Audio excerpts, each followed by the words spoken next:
Good morning students, welcome to my YouTube channel. तो आज हम पढ़ेंगे क्लास ट्वेल्थ का डिफरेंशिएशन एंड कॉन्टिन्यूशन वाला चैप्टर जो है क्लास ट्वेल्थ का फिफ्थ चैप्टर। उसके अंदर आज हम एक टॉपिक पढ़ेंगे डिफरेंशिएशन पे, विच इज़ डिफरेंशिएशन। ये नॉन मेडिकल के जो स्टूडेंट होंगे उनको फिज़िक्स का 11th के अंदर भी ये टॉपिक आता है कि डिफरेंशिएशन क्या हो गया। अभी 12th के अंदर मैथमेटिक्स के अंदर भी यही चीज़ आएगी, डिफरेंशिएशन। डिफरेंशिएशन का मतलब होता है तोड़ना, ब्रेक करना किसी भी चीज़ को। वो हम इधर सीखेंगे। कुछ बेसिक इसके फार्मूलाज हैं, वो आपने लास्ट एक्सरसाइज के अंदर भी देखिए। जैसे कुछ फार्मूले हैं, डिफरेंशिएशन ऑफ हमारे पास आता है x raise to power n. X raise to power n मतलब कोई वेरिएबल है, उसकी अगर पावर हमारे पास दी है तो वो डिफरेंशिएशन उसकी हमारे पास हो जाती है n x n minus one के बराबर। यानी जो पावर है वो आगे आ जाएगी और फिर एक्स की पावर एन माइनस वन, जो भी पावर होगी उसमें से एक हमारे पास माइनस हो जाएगा। उसी तरीके से अगर मैं बात करूं डिफरेंशिएशन ऑफ कॉन्स्टेंट की, अगर कोई हमारे पास कॉन्स्टेंट नंबर हो जाता है तो उसकी डिफरेंशिएशन हमेशा जीरो होगी। मतलब जिसके अंदर कोई भी वेरिएबल नहीं है उसकी डिफरेंशिएशन जीरो है। सेक की डिफरेंशिएशन हमारे पास इसी तरीके से डिफरेंशिएशन ऑफ कॉस एक्स की बात करूं मैं तो वो हमारे पास आ जाती है माइनस साइन एक्स। अगर मैं साइन एक्स की बात की डिफरेंशिएशन की तो वो कॉस एक्स बन जाती है हमारे पास। अब इसके पास कुछ इस एक्सरसाइज में जो हमारे पास 5.2 एक्सरसाइज है, इसमें हमारे पास बेसिक तीन फार्मूलाज जो हैं वो हम यूज़ करते हैं। सबसे पहला आ जाता है कि अगर मेरे पास u और v कोई भी फंक्शंस हैं, ये डिफरेंशिएशन अब हमने फंक्शंस के ऊपर पढ़नी है।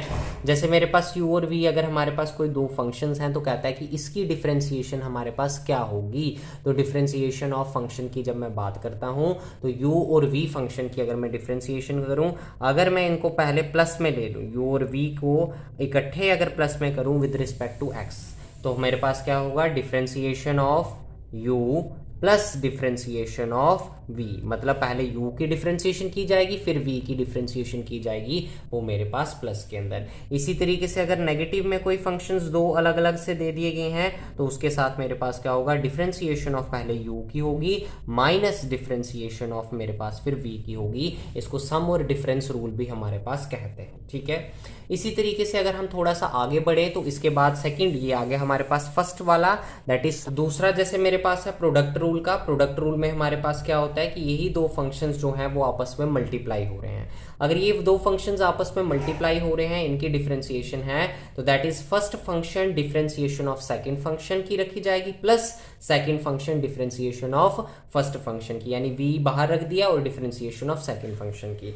अब मेरे पास अगर मैं बात करूं y और x की बात कर लेता हूं। जैसे मैं किसी भी फंक्शन को स्टेप्स में जब भी हमें करना है किसी की डिफरेंशिएशन, तो जो भी हमारे पास फंक्शन दिया होगा सबसे पहले उसको हम y में लेट कर लेंगे, फिर हम डिफरेंशिएशन निकालेंगे dy अपॉन dx के बारे में बात करेंगे। तो इसमें दो वेरिएबल्स होते हैं, एक हमारे पास हो गया इंडिपेंडेंट वेरिएबल और दूसरा हमारे पास हो गया डिपेंडेंट वेरिएबल। जैसे y इज इक्वल्स टू मैं लिखता हूं एक्स स्क्वायर, तो y is a dependent variable. y किसके ऊपर डिपेंड कर रहा है, हमारे पास x की वैल्यू के ऊपर। सो y को हम कहेंगे डिपेंडेंट वेरिएबल और x जो है वो हो गया इंडिपेंडेंट वेरिएबल। इसी तरीके से हमारे पास जो है ये डिवाइड रूल आता है, वो हम नेक्स्ट क्लास के अंदर पढ़ेंगे। तो ये मेन आ गया डिफरेंशिएशन, कुछ उसके फार्मूलाज हैं हमारे पास। और कौन कौन से हमारे पास दो रूल्स हमने पढ़े, एक सबसे पहला जैसे हमारे पास मेन है प्रोडक्ट रूल में और सम और डिफरेंस का, कि दो को अगर हम प्लस करते हैं या दो को हम माइनस करते हैं तो किस तरीके से हमारे पास उसकी डिफरेंशिएशन रहेगी।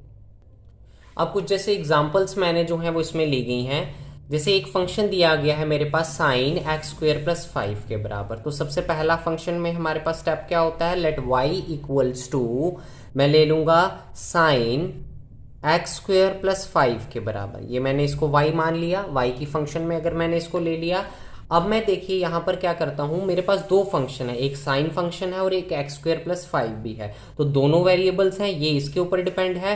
तो यहां पर क्या करूंगा, ये जो अंदर वाला है इसको मैंने ले लिया, एक्स स्क्वायर प्लस 5 को मैं t मान लूंगा। तो y मेरे पास क्या बन गया, साइन ऑफ t के बराबर, ठीक है। क्योंकि साइन भी था और अंदर फंक्शन के अंदर एक फंक्शन है, तो पहले मैं जो ब्रैकेट वाला है उसको मैंने t मान लिया साइन ऑफ t में। अब हम इसको डिफरेंशिएट करेंगे। नाउ dy अपॉन dt, पहले y जो है वो किसके ऊपर डिपेंड कर रहा है, t वेरिएबल के ऊपर डिपेंड कर रहा है। तो dy अपॉन क्या आ जाएगा हमारे पास, dt आ जाएगा पहले जिस जिस तरीके से वेरिएबल है। तो dy अपॉन dt की बात करूं, dy कितना था मेरे पास,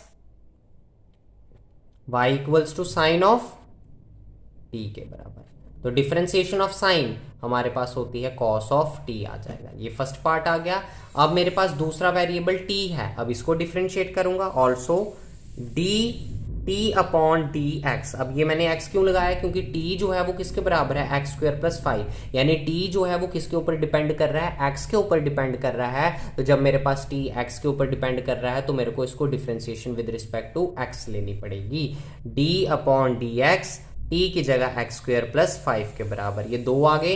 दैट मीन्स यहाँ पर dx पहले x का स्क्वायर हो जाएगा प्लस d अपॉन dx 5 के साथ। अब मुझे पता है d इंटू एक्स ये बन जाएगा 2x प्लस कॉन्स्टेंट की 5 होती है which is equals to 2x। तो मेन हमारे पास प्रोसीजर क्या था चीज को निकालने का, कि हमें dy अपॉन dx निकालना था।